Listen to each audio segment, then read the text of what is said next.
Hello, and welcome to the Rugged Angel Cast. I'm your host, Camila, and I am so happy to be back with brand new episodes. I hope I haven't kept you waiting for too long. Thank you for hanging in there and keeping your subscription current. This is the podcast that focuses on conversations with women that have a story to tell.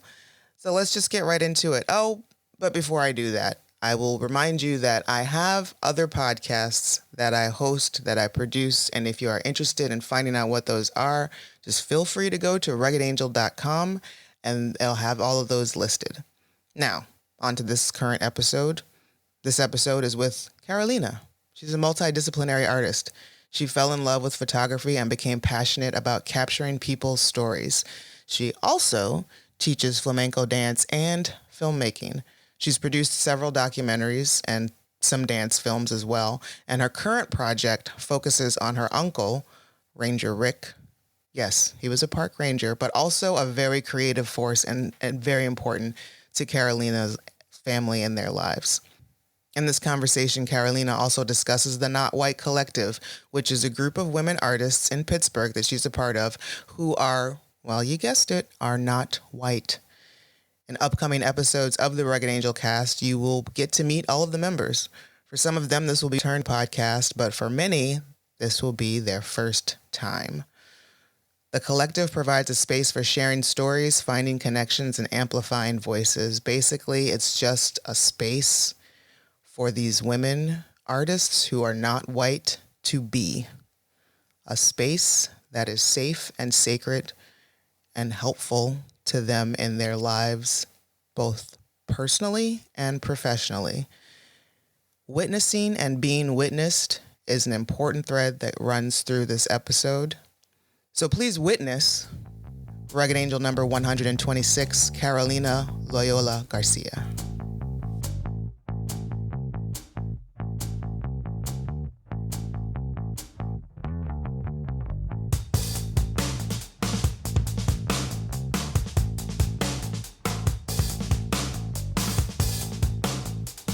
All right, Carolina, welcome to the Rugged Angel Cast. Hey, Camila, thank you for having me. This is exciting. I'm excited to be here. Yeah, this is exciting. Yeah. First of all, my podcast has been on hiatus for a little while, kind of an unofficial hiatus kind of thing, because life just kind of came for me. And so now you guys, I spoke to the Not White Collective, and you all were very generous in giving me your time and wanting to give me your stories. So that's what we're doing. We're coming back with each episode dedicated to each one of you women who are doing amazing things and amazing works and artistic things just all throughout your careers and the city. And so, yeah, let's figure that out. Let's get into that. See who you all are as individuals and what makes you that tight collective that you are. Mm-hmm. So, Carolina, let's start with, what is your artistic medium? I define myself as a multidisciplinary artist because my background is in theater. I've been doing theater since I was 9, and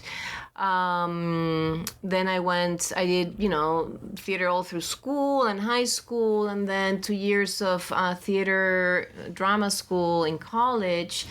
And then actually, while I was in college for theater, I took an elective in photography, and that was my first experience with being behind a camera and learning about lens-based media. All of this in actual film, right? So we were shooting 35 millimeter film. I'm aging I'm sort of. I am of that age as well. That's where I learned on 35 millimeter film. Yeah, I did all of that, and I kind of fell in love with it. So a couple other things happened, like life-wise, right? I had a baby back then, and so I made a decision to switch to film school, and so that's what my background as an undergrad was: theater and film. And then I came to Pittsburgh first as an exchange student in 95 when I was in film school for a semester, and I had a fantastic experience. I went to CMU, and I wanted to come back. So after, a couple of years, I came back to go to grad school. Also at CMU, and I got my MFA there, and never really with the intention of staying in the US or Pittsburgh, really. That was not something that I was thinking about back then. But, things just sort of happened, and Pittsburgh has been very welcoming and nurturing to me as an individual, to my family, to me as an artist. And so I am still there, even though I never really set out to being here this long. It's been 27 years now. Yeah, I think a lot of us kind of feel that way about Pittsburgh. When I moved here originally, that wasn't my plan to stay here, but here I am, 20 some odd years later. Where are you from originally? Where were you born? I am from Chile, Santiago de Chile. That's where I was born and raised. My family is still there. Not my immediate family. My kids are here, but my family, my siblings and parents who are still alive, cousins, nephews, one niece. Everybody else is there. So was Pittsburgh your first stop in the U.S. from Chile, or was there somewhere else? I had been in the U.S. before when I was a teenager. I had an uncle,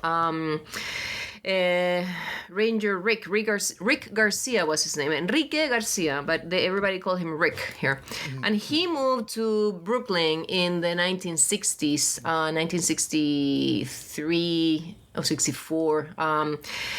When he was in his early 20s, right? Running away from a very homophobic society and an extremely oppressive mother, trying to find his way, Right. And so he lived here all his life until his very early death in 91. He had just turned 50. And he passed away a month later. And so anyway, when I was in high school, my family came to visit him, and they brought me along. So we spent 10 days in Brooklyn. That was my first time in the U.S. And then my second time was when I came here as an exchange student in 95. So 9 years later. Yeah. And yeah. Do you remember what was your first impression of the U.S. when you got here? When I was 14 or when I was in college? Let's say in college. What was your impression of Pittsburgh when you got here? So I thought initially, just to contextualize, right, for younger listeners, this is before the internet, right? So there was no knowing exactly where I was going. Right. The research that I did in preparation was looking at an atlas. Yeah, atlas, paper maps. I knew nothing about Pittsburgh. I knew nothing about Carnegie Mellon University either. It just happened to be the school that my school in Chile had an articulation with that 1 year, right? And that I could come spend a semester here, right? But I knew nothing about either one. It was just honestly completely written for me by the stars, the universe, you name it, whatever you believe in, right? Right. And yeah, so my impression was initially that it was a much larger town than it was actually. I was very impressed with the level of commitment that the students and the staff and the faculty displayed at CMU. I felt, oh, wow, I found my people. These are people that take things, seriously, and they are committed to their work, and they're showing up with their best stuff. And that was not the case in, at the school where I was coming from, right? So for me, it was like, oh my God, this feeling of finding my tribe in a way, my sort of artistic, intellectual, kind of people, right? And then that semester I took a class. Back then at CMU, when you could cross-register. So even though I was at CMU for the semester, I took a class at Pittsburgh filmmakers. I took a class at Pitt, right? And the class that I took at Pitt, which was experimental film and video, was like a survey taught by Bill Judson, who was then the curator of film and video for the Carnegie Museum. That to me was like mind blowing, right?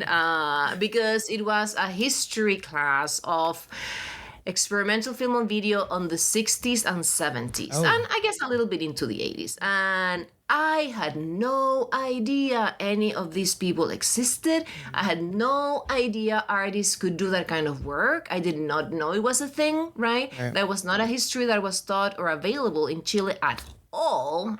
You have to remember that I grew up in Chile at a time where there was a right-wing dictatorship. So, there was censorship. Everything was, that was associated to the arts and culture disappeared, for 17 years. Wow. And it was all very carefully curated by the government, what you could have access to culturally, right? And so to me, like being exposed to this bunch of people that were like doing all these wild experiments, with media, which was something that I loved, right? Was like, oh, this is what I want to do with my life. Finally, these are my people, right?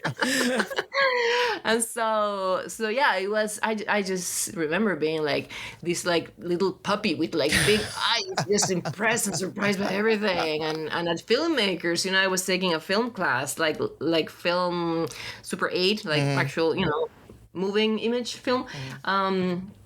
And you could just, use the equipment, and there was all this equipment and, resources, right? That, again, was not the case where I was coming from. So yeah, I was very mind blown and with this feeling of like, oh God, I want more. Well, it's such an amazing difference, just, generation wise, because kids nowadays, they could just Google, this stuff, these artists, these makers, these creators and stuff. And, it's not to say that, wouldn't be as mind blowing, but, like for us, like this is like, for something, unless you specifically knew what you were looking for, or you were just like really in the trenches in the subject matter, it's just like wild to, and then to just be in this room in this space, and it's like, okay, these are all of the people that you're probably going to like fall in love with for the like creatively for the rest of your life, and it's just right here. And then also just the access to the equipment, because when I moved here, I went to the Art Institute to study film and video as well, so that was kind of my same experience, was like, I can Super 8 camera, I can play with this. Like, you guys I can do this film. I get to splice film. Like, so I can take it home. Like, really? Right. Like, are you sure you trust me with this camera? So I totally get it. And so, I mean, was there something? Do you remember? What was it that you just absolutely fell in love with about film and about media in general? Well, with that first 35 millimeter photo class, actually, it's funny, I didn't mean to have this here on my desk, but it's here because I was changing backs the other day. But I have my, 35 millimeter E1000 Pentax, right? Still here with me. This is the camera that I used back then. Lovely little camera. And I don't know, there was something about the technicality of it that I adore. Like, opening it up and putting the film here and threading it through, and then sort of learning to listen to, like, when, by the sound, when it was like properly hooked and when it wasn't, right? And then, learning about prime lenses and exposure and focal length, and seeing the results of that in, the work that I was developing and printing, right? And I immediately developed a passion for people, right? I would photograph people back then. I still have there on the wall a portrait I took of my mom, right? For an assignment, portraiture assignment, there's this really beautiful portrait of her, right? And she was in her late 40s back then. I am older than her now, right? And that has always that's remained like the one image, the one portrait of my mom that I feel represents her so well, like from a sort of her soul, right? My mom, as most moms, right? She was a doer and providing for everybody and taking care of everybody and making sure that the meals, were, but we were eating all these different, foods, right? And yeah, she was just like a mom on steroids, right? And so this portrait, I feel, looks at that other part of her that she didn't really convey all that much, except in the intimate moments of being quiet or letting go a little bit or taking a break, right? And so I think all of those things were just they just called me. And then being able to see, like, to look at the world and people and sort of having control over like what I was framing, right? I think I found my voice through that way of representing the world through what I was looking at. So it was a combination of the technicality of it, which I adore and I still do. I'm a bit of a nerd when it comes to that, and then the ability to connect with people, right? And show that. I don't know. I love looking at people. I like people.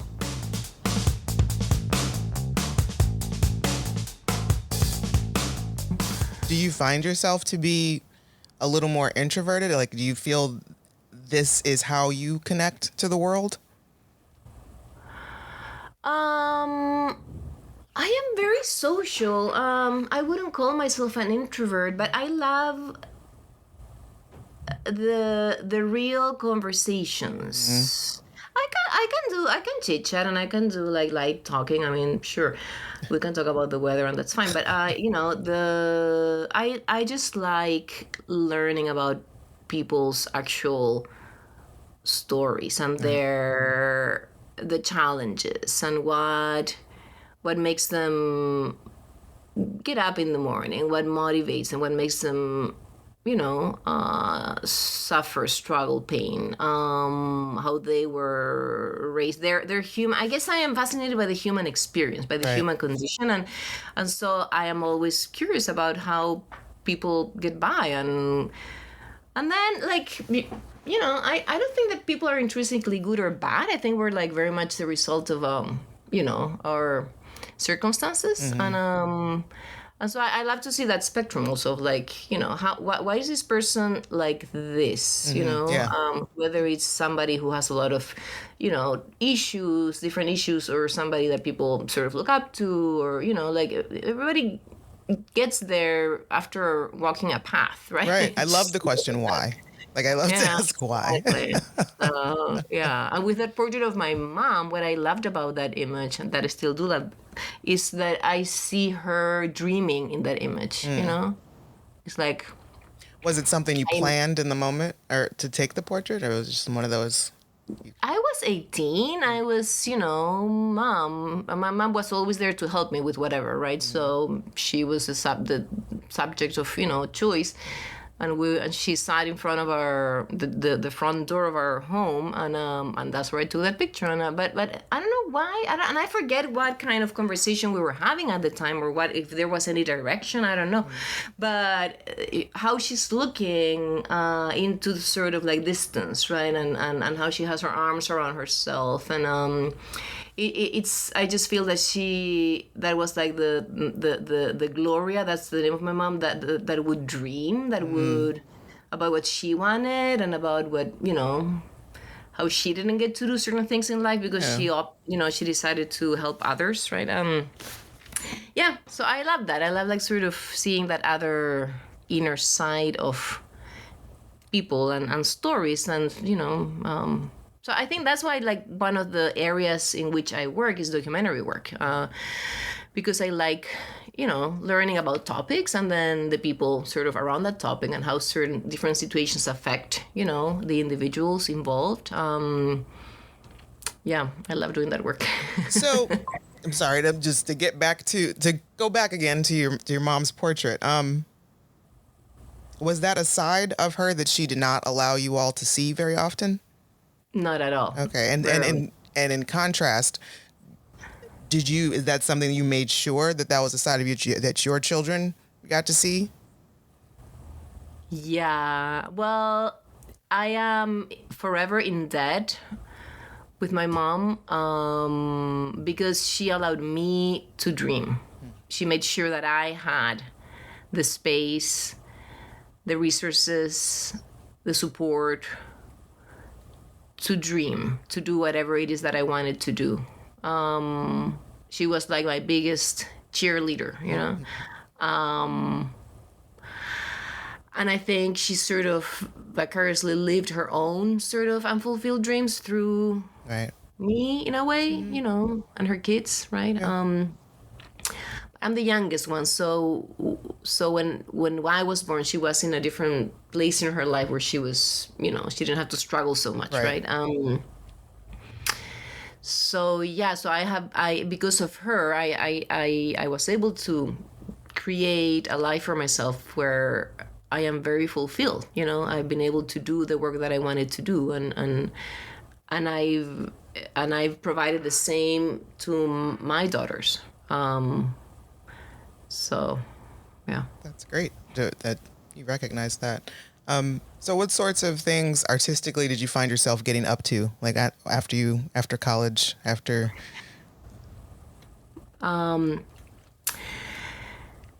Lots of video art initially. Because of my love of performance, I started back then when I finished grad school, I started teaching flamenco dance, which is something that I had just recently started learning myself. So I wanted, and there was no flamenco in Pittsburgh when I moved here. So I wanted to sort of teach the little that I knew back then to create a community around it so that I could bring other people to teach us, everybody. Nice. And, you know, you need the support of others to make anything grow, right? So and that's something that I continue to do. The flamenco community in Pittsburgh has grown not a lot, but steadily, you know, and has been this constant activity that I devote myself to. I also teach filmmaking at initially as a part-time teacher, and then in 2004 I started as a full-time faculty at Robert Morris University, and I've been there 20 years. I'm still there. Oh, wow. And I produce films. I make, as I said, initially a lot of video art work. Then in 2005, I started producing my first documentary piece that was released in 2007. I co-directed that with my sister. Oh, wow. And then after that I fundraised, produced and directed a feature length about the history of flamenco in the US. And that was a big endeavor for me. I raised a lot of money for that and traveled all over the country interviewing different flamenco people, both scholars and, you know, performers. And I also went to Spain to interview a couple of people.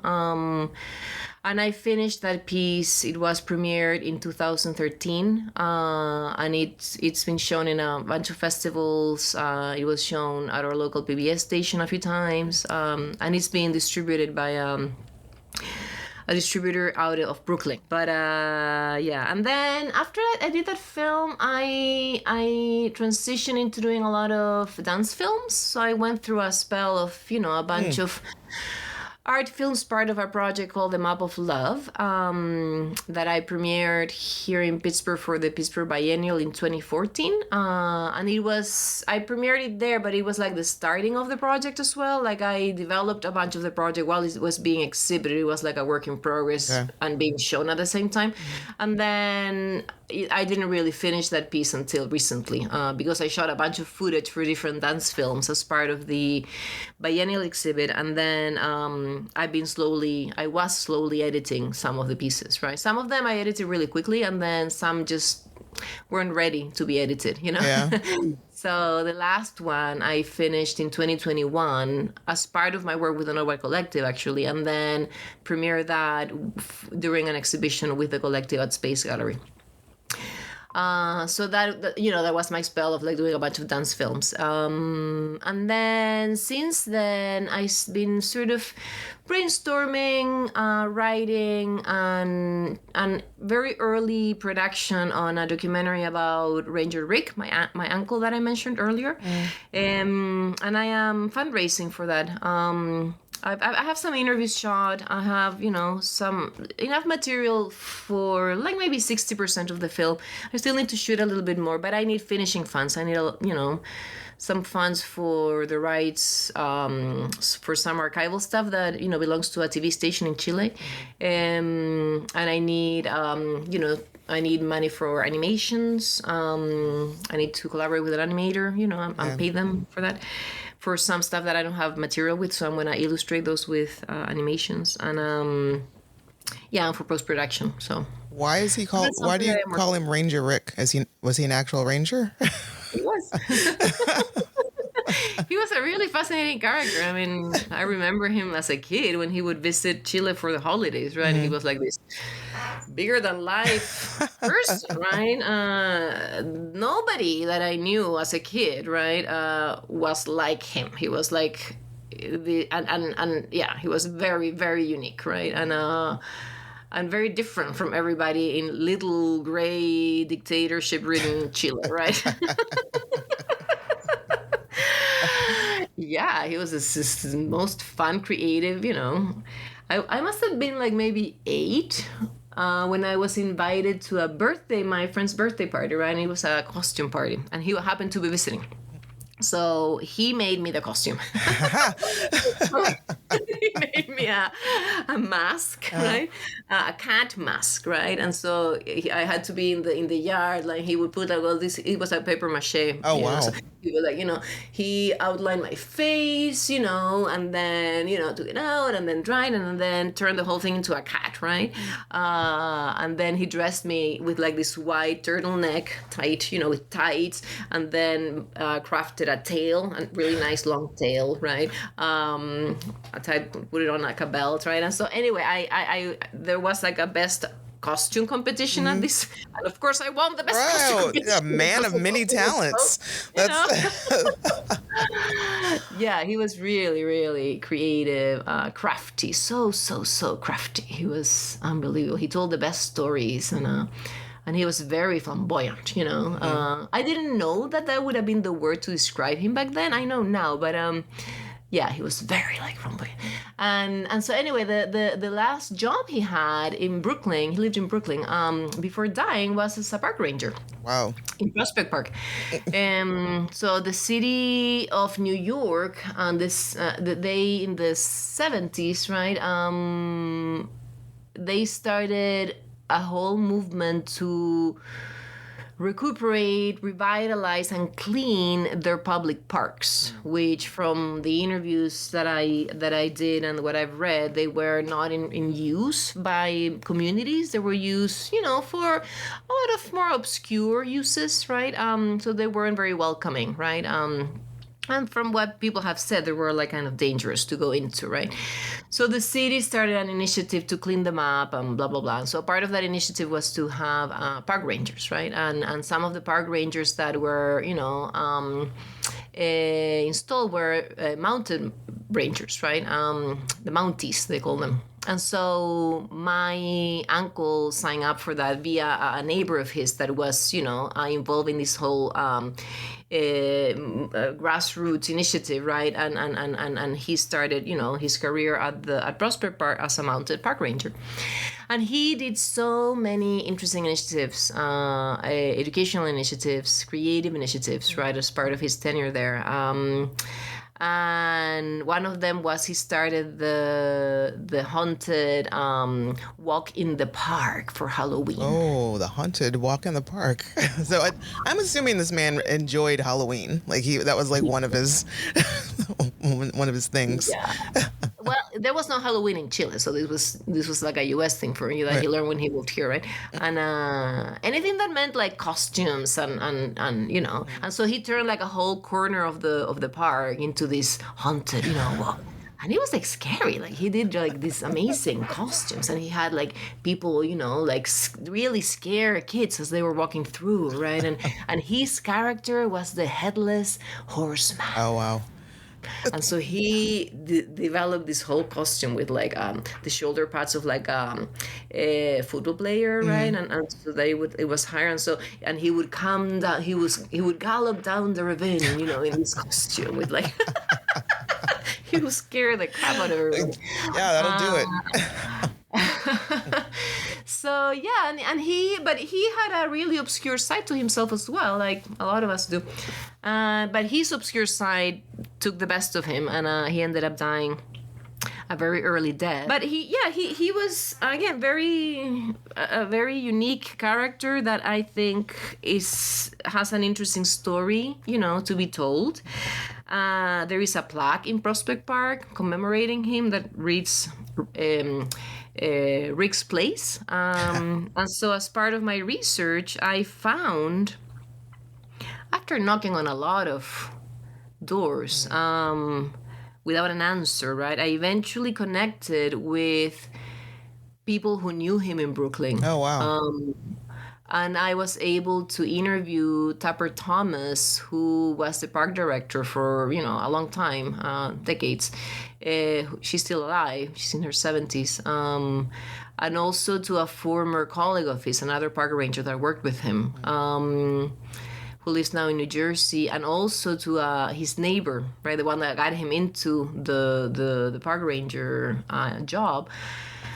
And I interviewed them, and yeah, so they built basically my uncle's character from the perspective of those who worked and engaged with him here. I didn't have any of that story before going into this, right? I had the testimonies and the interviews with my family, right, who remember him, right? And now I have that other side, right? And So yeah, it's a really interesting story, but it's in progress, Yeah, that's great. And it sounds like really, it's definitely, I'm assuming, like a work of love, a labor of love, but also just like really in depth, like, and you're right. There are, we all have our multiple sides to us. There's the person that our family knows and remembers really well, and then the folks that worked with us, the folks that party with us or whatever, it's all a little different, and it's important to get everybody's perspective to make a full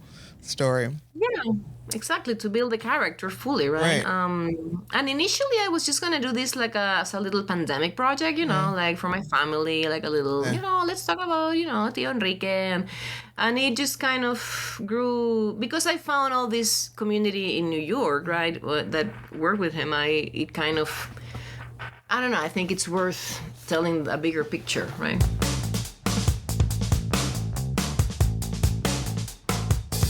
The Not White Collective. Aside from the obvious, the fact that this is a group of not white women artists that have collected together, that have gotten together, what makes this group special and unique to you? In the context of Pittsburgh and in the context of the United States, and in the context of being women, minority women, working, right, in the arts, the Not White Collective is a place of there is power in numbers. There is power in bringing our stories together, finding the connections, the similarities, the similar struggles, right? The similar doors that close, not knowing why, right? For no reason, apparent reason. Right. And from that place of connectivity, right? Dream what we feel our practices, right, could be, should be. Make our stories our imaginary, right? There's a word in Spanish, imaginario, like how we sort of see things, right? How we envision things, right? Make that not mainstream, but make it visible, right? make it. So oftentimes, right, as in my career, and this is something that has been shared with a lot of the members in the collective. Like I'll have an idea or an image or a project, right, or that I feel it's a really great idea, right, but then it doesn't quite cross the threshold, right, into being selected, into being funded, into being displayed, Right. into because there's just no space for those narratives, right, that are very female, right, and that come from a place of being an outsider, right? Right.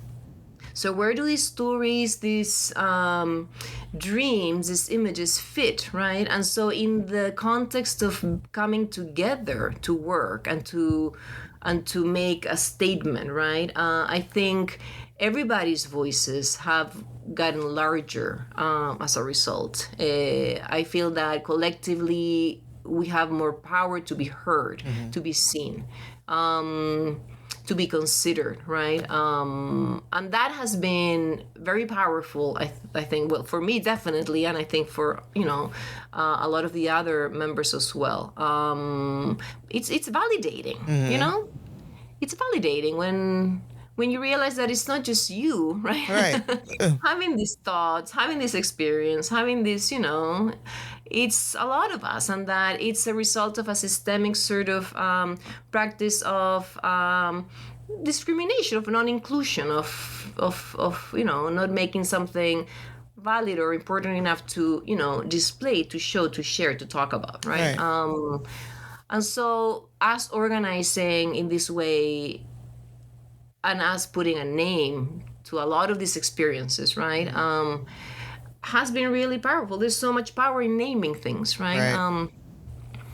Once you name it, it exists, right? Yeah. And it can discuss. It can be combined in a conversation, right? As something that needs, that has an answer to a certain question, or as an alternative, right? So yeah, it's been great.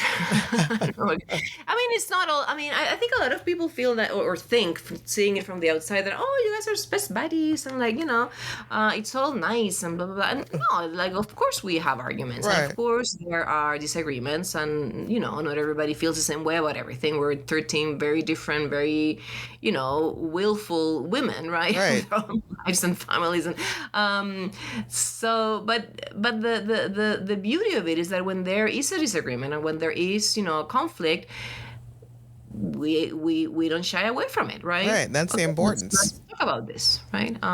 What is it? What is it about this? What Yeah. What is triggering, right? And that's where a lot of people get lost in that, is that, we never argue, so we're best friends. We never, and that's not really the point. The point is of knowing how to argue without, invalidating other people's feelings, without, being disrespectful, and still being able to, everybody gets their point across and gets heard, and somebody learns something, or, so I respect that you all are able to do that. And people like to give women a bad rep for, there can't be too many in a room together, that kind of thing. And it's just it's just, people want to call us the more emotional gender, and we're just unable to get along, and we're all very catty, and those kind of generalizations. And I just appreciate and love the fact that you all are able to work and be and exist together in such a way that is respectful, as well as you're getting shit done. Yeah, exactly. And it's, I think it's on a personal sort of note. I think it has made me much better at opening up those spaces without censoring myself. Okay. The sort of unwidening myself. Yeah. And let the mess sort of be, and look at the mess, right, and see, okay, what is it about this mess that is so that I'm judging or I'm censoring. It has brought a lot more compassion, I think. and I'm talking at my personal, Right. level here, to both my practice of working with others and teaching. It has made me more compassionate with my kids, even. Wow. Like sort of, yeah. It's been a really good practice. So I am forever grateful to Christiana for instigating our meetings, our initial meeting, and All 13 of you are original founding members? no, initially there were 10 of us, if I remember correctly. We started meeting in 2016. We all sort of replied to an email that Christiana sent, to a number of women in the city. So some of us replied and, came to that first meeting at her house, just to talk. We weren't really, she didn't invite people to come be part of the Naga Collective. That was something that came much later. But it was just, let's come talk, commiserate, and share, our experiences. In her case, I think it was motivated partially by her frustration with the public art sector, and working as an art administrator, right? In institutions that, are sort of very institutionalized in how they're run.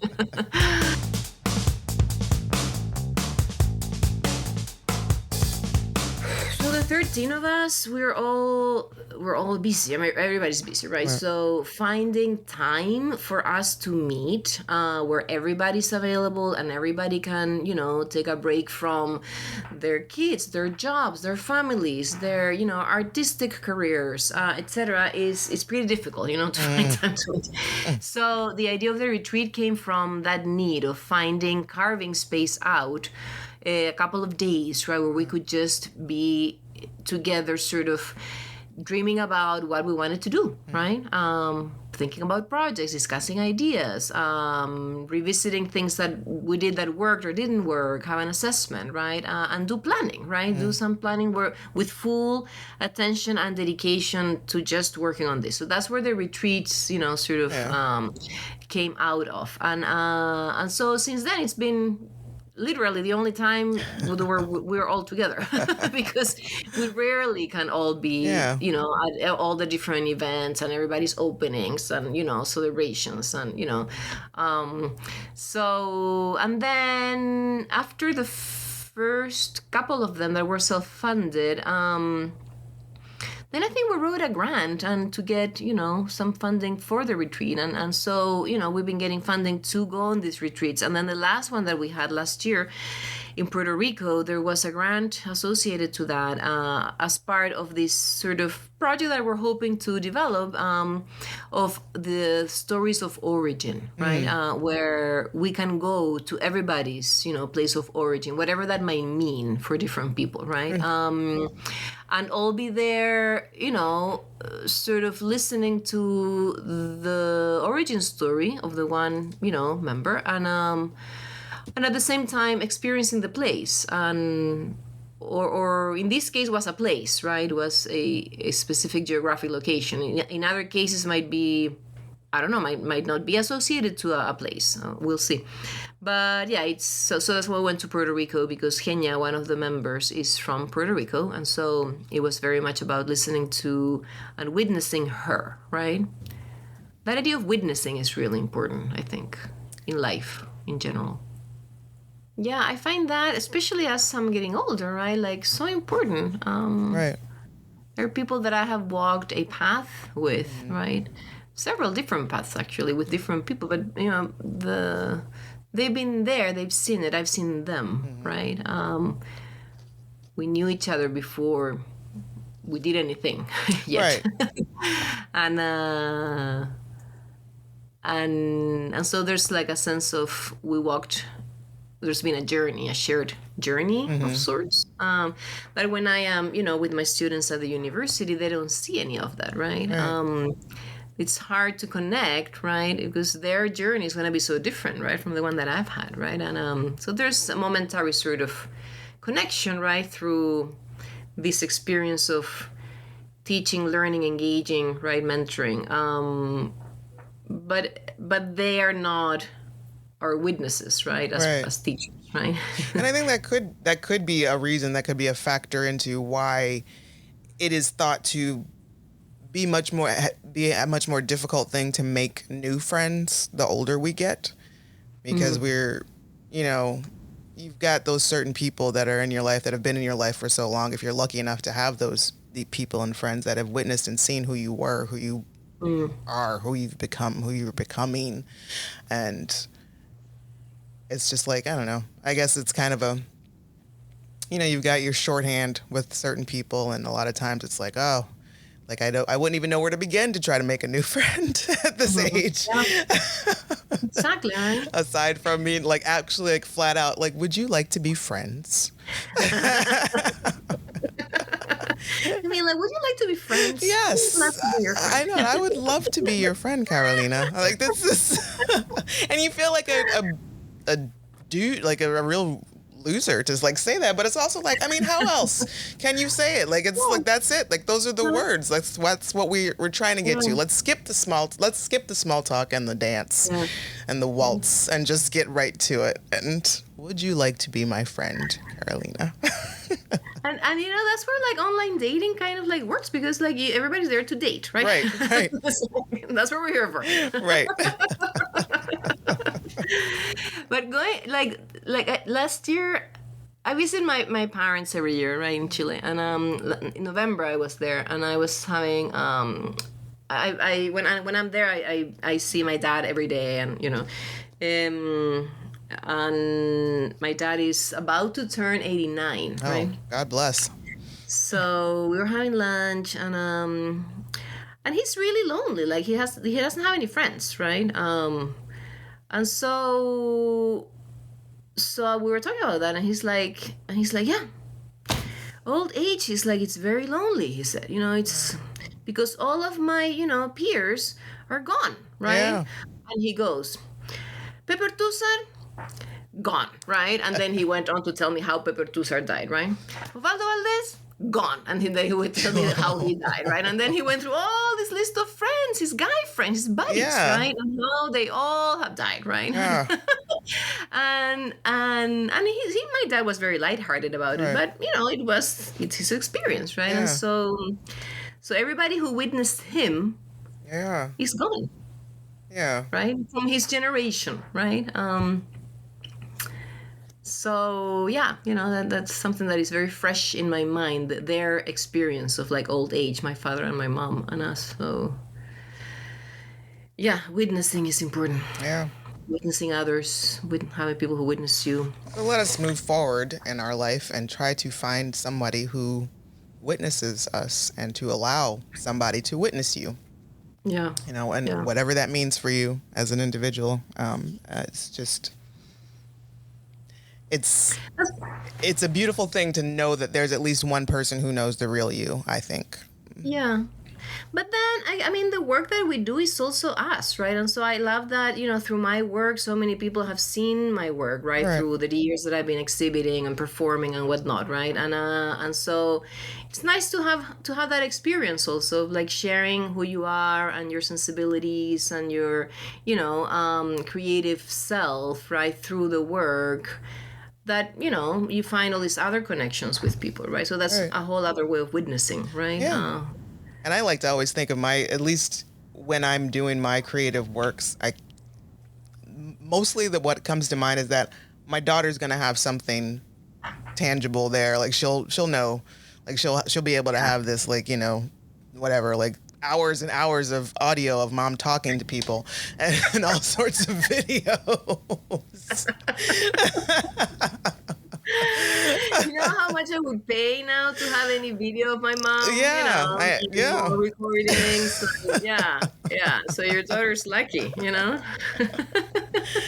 So as we come to an end of this podcast, but the beginning of hopefully our friendship, what I'm hoping for. Let me ask you this random question. What is one thing that you'll be really disappointed if you never get to experience? Grandkids. Oh. How old are your children? 33 and 22. Oh, so so you're probably leaving subtle hints here and there to leave. Not subtle, not subtle at all. I'm like, okay, like, Yeah, I remember when I was 33, my mom was not subtle. No. I love kids. I love Yeah. kids. I had a really good time raising my kids. Wow. I just loved that like little kid energy, like I vibe with that like so much. God bless I you. love That's becoming a amazing. kid myself and like, going into that brain development Yeah. stage, right? And so I would love to be granted, by life, but the universe, whatever, that opportunity of like having grandkids. I think it would be super cool to have little people that are the kids of my kids. Yeah. And Well, she's I not. just I'm not your kid, but you're more than welcome to come hang out with my 5-year-old. Like there's all that little kid energy right there for you. well, but that's the beauty of grandparenting, that you go for a little bit, as Right. much as you can take, and then you leave, and they're not your problem anymore.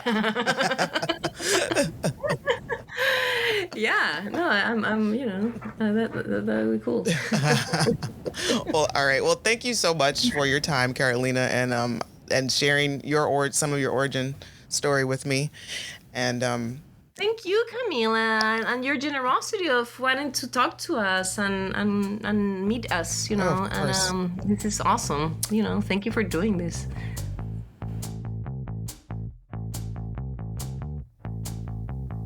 Hey, you. Thanks for listening to the Rugged Angel Cast. This podcast was produced, hosted, and edited by Camila Adams, also known as Rugged Angel Productions. Please subscribe, rate, and share the show. It really helps with visibility. Take care.